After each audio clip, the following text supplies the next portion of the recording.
আওয়ামী লীগের অপরাধগুলো এত সহজে ভুলে গেলেন কেন? আওয়ামী লীগের খুন খারাপি এত সহজে ভুলে গেলেন কেন? প্রতিটা দিন প্রতিটা মুহূর্ত তারা মানুষের রক্ত চুষে খেয়েছে, আপনি এত সহজে ভুলে যান কেন? আপনি কি করে উদাহরণ সৃষ্টি করতে চান যে আওয়ামী লীগের সময়ের আন্দোলন আর এই সময়ের আন্দোলন এক করে আপনি কিভাবে দেখেন? এই সময়ের আন্দোলন হচ্ছে এই সময় আওয়ামী লীগই হতাশা লীগ হয়ে শুধুমাত্র জনগণকে বিব্রত করার জন্য, এই সরকারকে ফেলে দেওয়ার জন্য আওয়ামী লীগের একটি বি টিম হিসাবে কাজ করছে, আর কিছুই নয়। প্রান্ত থেকে যারা দেখছেন শুনছেন সবাইকে শুভেচ্ছা অভিনন্দন। লাইভটি দ্রুত শেয়ার করে দিবেন। আমরা সমসাময়িক কিছু বিষয় নিয়ে কথা বলবো। স্পেশালি সাম্প্রতিক সময়ে বাংলাদেশের অন্যতম একজন উপদেষ্টা জনাব ডক্টর আসিফ নজরুল স্যারকে নিয়ে বিভিন্ন ধরনের অনলাইনে বিভিন্ন ধরনের মন্তব্য যারা করছেন সে বিষয় নিয়ে সংক্ষিপ্ত কিছু কথা বলার চেষ্টা করছি। আপনারা জানেন যে ফ্যাসিবাদের হাত থেকে আমরা মুক্তি পেয়েছি বাংলাদেশ সদ্য, কয়েক মাসও হয়নি, 2 মাসের মতো সময় হয়েছে, কিন্তু ফ্যাসিবাদের দোসরদের কাছ থেকে কিন্তু আমরা এখনও মুক্তি পাইনি। বাংলাদেশের প্রত্যেকটি তন্দ্রে তন্দ্রে তন্দ্রে তন্দ্রে ফ্যাসিবাদের দোসররা দানা বেঁধে বসে আছে। সেরকম একটা পরিস্থিতিতে বর্তমান তত্ত্বাবধায়ক সরকার তথা এই বিপ্লব পরবর্তী সরকার তারা ক্ষমতা নিয়ে দেশটাকে ঢেলে সাজানোর জন্য যতটুকু ধৈর্য, যতটুকু জনগণের সাপোর্ট, যতটুকু সহযোগিতা, যতটুকু আন্তরিকতার সাথে তাদেরকে সাহায্য করা উচিত, আপনি আমি আমরা ততটুকু করতে পেরেছি কিনা নিজের বুকে হাত দিয়ে জিজ্ঞেস করেন।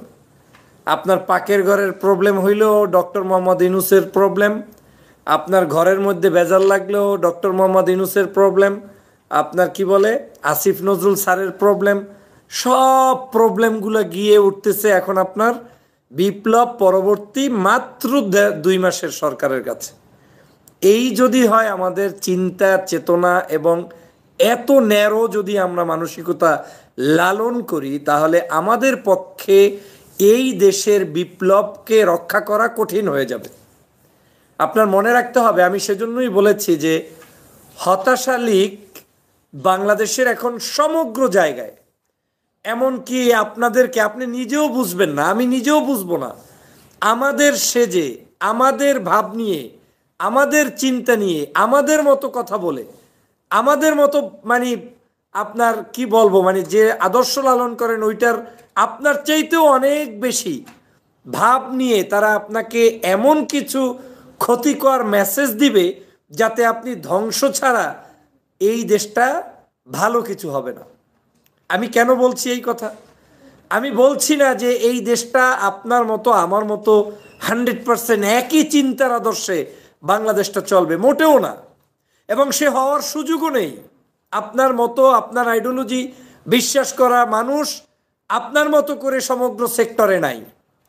কিন্তু বাংলাদেশ একটা বড় ধরনের সুযোগ পেয়েছে, সেটা হচ্ছে ফ্যাসিবাদের কবল থেকে মুক্তি পেয়েছে, শেখ হাসিনার হাত থেকে মুক্তি পেয়েছে, যে কারণে এই বাংলাদেশের জনগণকে এই যারা মুক্ত করেছে, মুক্তি আন্দোলন করেছে, সংগ্রাম করেছে, সকলকে আগলে ধরা দরকার, ভালোবাসা দরকার, এবং প্রত্যেকের জন্য স্যাক্রিফাইস করা দরকার। আজকে যদি এই আওয়ামী লীগ আরও 4.5 বছরে বাংলাদেশ থেকে ক্ষমতা না ছাড়তো, কিসের কমিশন আর কিসের সংস্কার? আপনি তো কোনো কমিশনেরই নাম নিতে পারতেন না, আপনি তো কোনো সংস্কারই করতে পারতেন না।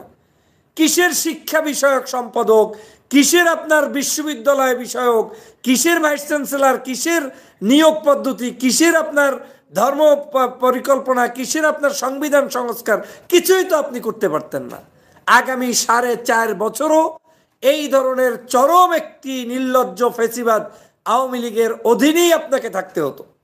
কিন্তু আল্লাহর মেহেরবানি, 1,500-এর অধিক শিক্ষার্থী এবং দেশবাসী সবাই মিলে একটি যুদ্ধ করেছে, এবং সেই যুদ্ধে বাংলাদেশের দেশপ্রেমিক নাগরিকরা, নায়ক, গায়ক, শিল্পী, সাহিত্যিক, কবি, আলেম, ওলামা, পীর, মাশায়েখ, ইসলামী দল, অন্য দল, বিএনপি, জামাত, হেফাজত সবাই মিলে একযোগে কাজ করেছে। আর সেনাবাহিনী জেনারেল ওয়াকারুজ্জামানকে আল্লাহ স্পেশাল মদতে এই সময়ে তিনি যে ভূমিকা পালন করেছে, সেই কারণে আমি এই মুক্তির দিশা পেলাম। আমাদেরকে সময় দিতে হবে। যে কারো কথায় উস্কানিতে পড়ে একটু পিছনে লাগিয়ে দেয় বারুদ, আর আপনি মনে করেন যে আপনার আমার পক্ষে দিচ্ছে।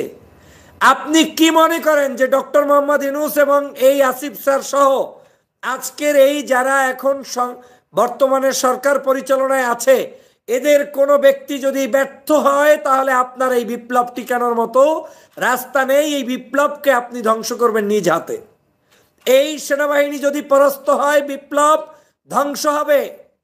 এই সেনাপ্রধানের বিরুদ্ধাচরণ করে যদি আপনি সেনাবাহিনীর হাতকে শক্তিশালী না করে দুর্বল করে দেন, দেশটা ধ্বংস হবে। আর কিছুই না, কিছু নাই আপনার হাতে। বাংলাদেশে গত 16 বছরে প্রত্যেকটি সেক্টর ধ্বংস করে গিয়েছে। কাজের বুয়া থেকে বিশ্ববিদ্যালয় পর্যন্ত, মন্ত্রণালয় থেকে এমপি মন্ত্রী সচিব থেকে শুরু করে প্রশাসনের সমগ্র জায়গায় আওয়ামী তন্ত্র করে রেখে দিয়েছে। আপনি চাইলেই আমার মুহূর্তের মধ্যে এই সব কিছু আপনার আপনার নিয়ন্ত্রণে আনা সম্ভব নয়।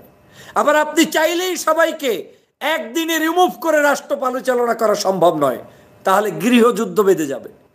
তাহলে জায়গায় জায়গায়, সেক্টরে সেক্টরে এমন অরাজকতা সৃষ্টি হবে যেটাকে নিয়ন্ত্রণ করার মতো আপনার হাতে পুলিশ নাই, আপনার হাতে প্রশাসন নাই, আপনার হাতে কিছু নাই।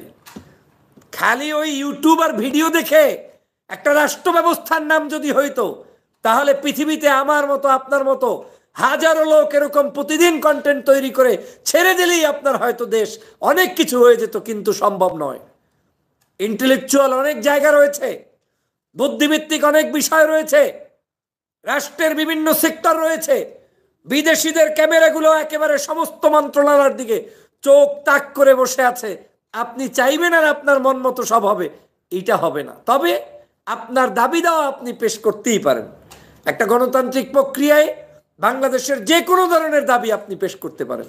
কিন্তু আপনারা দেখেছেন যে আজকের এই ফ্যাসিবাদী শেখ হাসিনা বাংলাদেশ থেকে বিতাড়িত হয়েছে ঠিকই, কিন্তু তিনি এখান থেকে যাওয়ার পর থেকে আজ পর্যন্ত প্রত্যেকটা ঘন্টা ষড়যন্ত্র অব্যাহত রাখছে, যেই ষড়যন্ত্র এখনো তিনি বন্ধ করে নাই।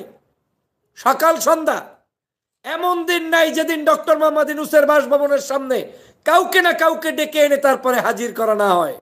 এমন দিন নাই যেদিন কোনো না কোনো আন্দোলন আজকের বাংলাদেশে না হয়। প্রত্যেকটা দিন তারা ষড়যন্ত্র করে চলছে এই ইউনূস সাহেবদেরকে, এই আসিফ সাহেবদেরকে, এই সাধারণ শিক্ষার্থীদেরকে পরাস্ত করার জন্য। আর আপনি নখ টাকান। আপনি কি মনে করেন যে এই সরকার, বর্তমান তত্ত্বাবধায়ক সরকার, আইন প্রশাসনকে কঠোর করতে গিয়ে যদি কোনো জায়গায় কোনো ধরনের সামান্যতম অতিরঞ্জিত কিছু হয়, আপনি কি মনে করেন যে সেইটা আওয়ামী লীগের সময়ের 1000 ভাগের 1 ভাগ পর্যন্ত কোনো অপরাধ হয়? আওয়ামী লীগের অপরাধগুলো এত সহজে ভুলে গেলেন কেন? আওয়ামী লীগের খুন খারাপি এত সহজে ভুলে গেলেন কেন? প্রতিটা দিন, প্রতিটা মুহূর্ত তারা মানুষের রক্ত চুষে খেয়েছে। আপনি এত সহজে ভুলে যান কেন? আপনি কি করে উদাহরণ সৃষ্টি করতে চান যে আওয়ামী লীগের সময়ের আন্দোলন আর এই সময়ের আন্দোলন এক করে আপনি কিভাবে দেখেন? এই সময়ের আন্দোলন হচ্ছে, এই সময় আওয়ামী লীগই হতাশা লীগ হয়ে শুধুমাত্র জনগণকে বিব্রত করার জন্য, এই সরকারকে ফেলে দেওয়ার জন্য আওয়ামী লীগের একটি বি টিম হিসাবে কাজ করছে, আর কিছুই নয়।